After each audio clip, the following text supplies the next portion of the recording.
와 보셨는데 네. 오늘 좀 반응이 어떻던가요? 뭐 소문시장도 들러오셨고 경북대도 갔다 오셨는데. 우선 이번에 저는 어쨌든 코로나로 인해 가지고 사람들 만날 수 있는 기회가 적기 때문에 많은 분들을 만날 수 있는 공간을 최우선적으로 골랐습니다. 그래서 대구 지하철에서 가장 출퇴근 인구가 많다고 알려진 상인역부터 출근 인사를 시작했고, 저희가 7시 반부터 인사를 했는데 굉장히 많은 분들이 또 알아봐 주시고 인사하고, 특히 뭐 고등학생들까지, 뭐 학교 간 학생들까지 열렬한 반응을 보여가지고 저도 깜짝 놀랐고, 특히나 그 이후에 서문시장 갔을 때는 아직까지 뭐 시장이 활발하지 않은 시간대였으니까 사실 저희도 식사하고 또 상인들 간단히 인사가 나왔고, 경북대 앞에 가보니까 뭐 열렬했습니다.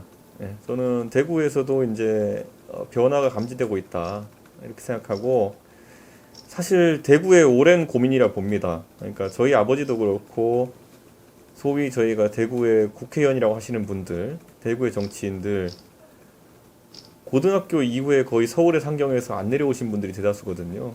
그렇기 때문에 대구가 지역에서 다음 세대 정치인을 키우는 데 있어가지고 굉장히 어려움을 겪었다고 들었는데, 최근에 또 하필 강성범 씨 논란이나 이런 것 때문에 제가 밝히지 않아도 저희 다 아버지 어머니 대구 출신이고 그런 인연이 있다는 게 밝혀지면서 기대감이 높아진 걸 느낍니다.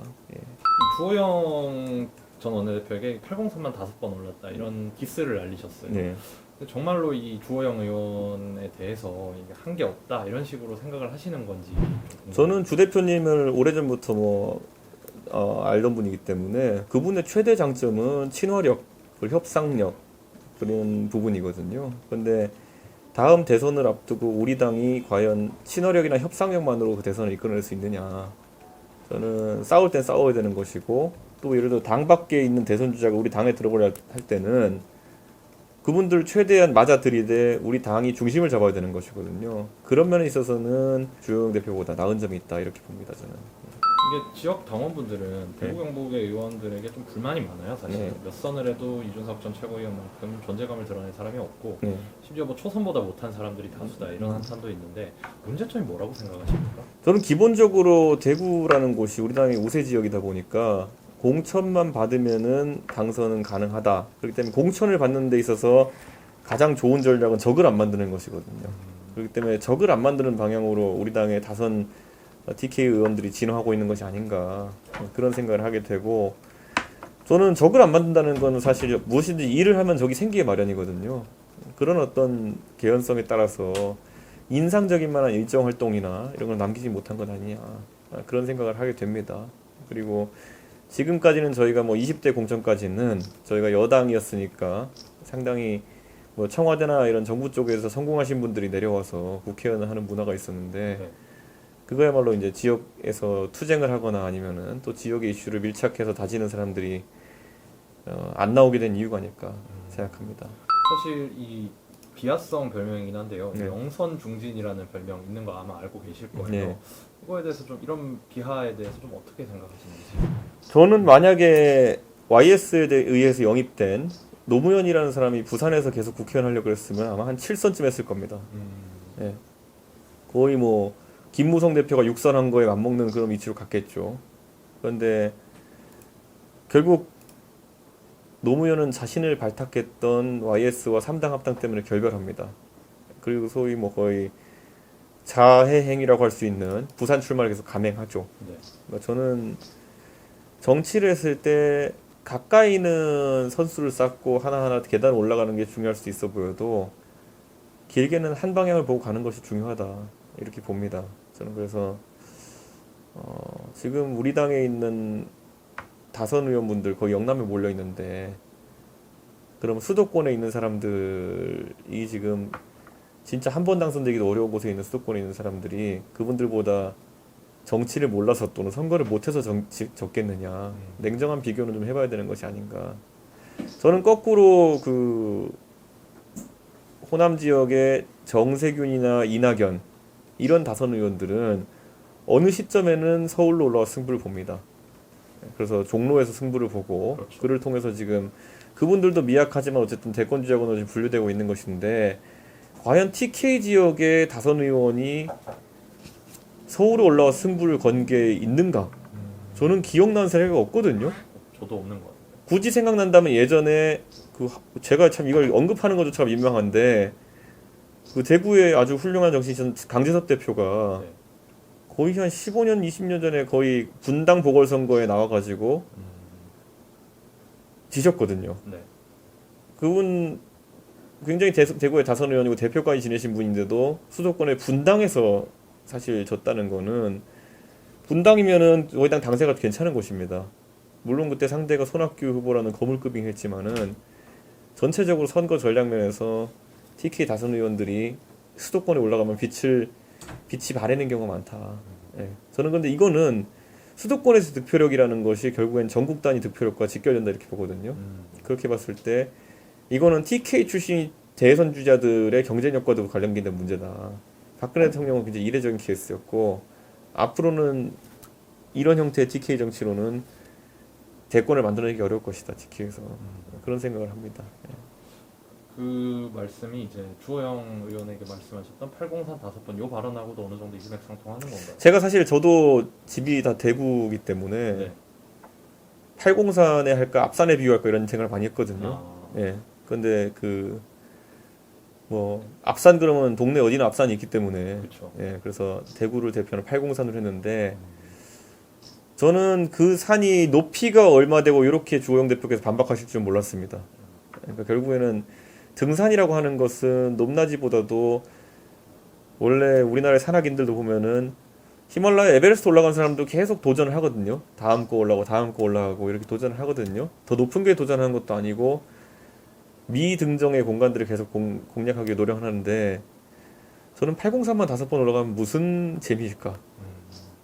네, 또는 무슨 도전일까 그게 그런 생각을 합니다. 그래서 그게 제가 워낙 친숙한 대구라는 공간이기 때문에 저는 그것에 안주해서는 앞으로 대구가 큰 정치인을 배출하기 어려울 것이다 이런 생각합니다. 국민의힘의 이제 중진 의원들은 네. 이전 최고위원하고 김웅 의원 같은 이런 초선 돌풍의 뒤에는 이 소위 말하는 유승민계가 있다 이렇게 주장을 하고 있습니다. 여기에 대해서 어떻게 생각하세요? 그건 간단히 반론 가능한 게요. 유승민이라는 그 정관 정치인이 누군가를 당대표로 만들 능력이 있는 그런 사람이라 그러면은 저는 그 능력을 본인 대통령 만들 썼을 것이다. 네, 그렇게 생각합니다. 그러니까 지금 이렇게 여론조사 지지율이나 제가 높게 나오다 보니까 유승민 의원이 굉장히 뭐 물리적인 무슨 도움을 줬다는 식으로 의혹을 제기하는 분이 있는데 저는 솔직하게 말하면 이번에 제 출마 의지를 언론에 밝히기 전까지 유승민 의원과 이 문제에 상의한 적이 없습니다. 네, 그렇기 때문에 오히려 제가 출마 선언을 하고 나서 유승민 의원이 놀라서 저에게 연락한 바는 있고 그 전에 상의하고 결심한 건 아닙니다. 그렇지만 이 출마를 하시고 나서도 그런 쪽에서 이제 어떤 지원이라든지 이런 건 없었다는 말씀이신가요? 유승민 의원은 뭐 대구 경북 지역의 분들은 뭐 아시는 분들도 있겠지만은 기본적으로 다른 사람의 자유의지에 대해 가지고 이러쿵저러쿵 이야기하는 사람이 아닙니다. 네가 나갈 테면 나가라고, 네가 안 나가고 싶으면 나가지 마지. 뭐 그리고 돕는다는 것들도 소위 말하는 조직을 동원하고 이런 느낌이 아닐 겁니다. 그렇기 때문에 저는 세간의 어쨌든 그런 어떤 호사가들의 이야기는 좀 비하기 심한 거 아닌가 싶습니다. 그럼 이제 또 홍준표 의원 관련해서 하나 여쭤볼 수 있는데 이 복당에 대해서 같은 쇄신파로 속하면서도 분류가 되면서도 김웅 의원하고는 색깔이 좀 다르신 것 같아요. 그렇게 견해가 다르신 게 좀 어떤 인식 차이에서 벌어졌어요? 기본적으로 저희가 이제 유승민 의원과 가깝다고 하는 유승민계라고 하는 사람들이 그러면 유승민 의원의 의지를 따라 가지고 그 지령에 따라 움직이는 조직이냐? 그건 아닙니다. 심지어 홍준표 대표의 복당 문제에 있어서도 유승민 의원은 작년에 이미 복당 문제는 뭐 순리대로 처리하는 것이 옳겠다라는 그런 식의 입장을 밝힌 적이 있고 김웅 의원도 그렇고 저도 그렇고 이 문제에 대해서 저희가 서로 논의하고 입장을 내는 건 아닙니다.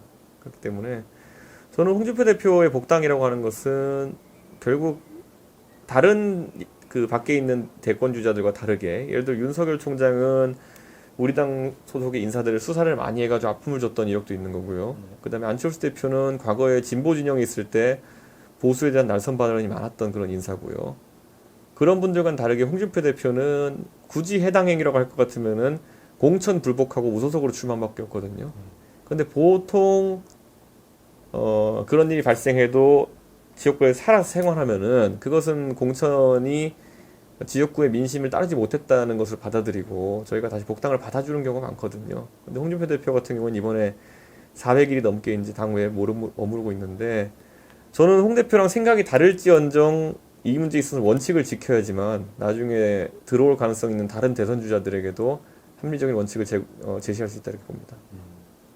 그렇다면 김웅 의원하고 어떤 인식 차이에서 그런 견해차가 발생했다고 보십니까? 저는 김웅 의원은 개혁이 인물로서 상징된다고 생각하는 것 같습니다. 인물로서. 그러니까 많은 국민 그렇게 저는 김웅 의원 생각이 맞을 수 있다 봅니다. 우리가 보통 정당을 평가할 때 소위 보고 싶은 얼굴, 더 이상 보기 싫은 얼굴 이런 표현들이 자주 등장하는데 홍준표 대표의 지난 그 자유한국당 대표 시절이나 대선 후보 시절의 모습이 국민들의 보편과 좀 떨어져 있다고 생각하는 것 같은데요. 저는 홍준표 대표가 워낙 그 적응력이 뛰어난 분이기 때문에 저는 지금 상황에서 본인의 과거 스타일처럼 정치하실 일은 없다.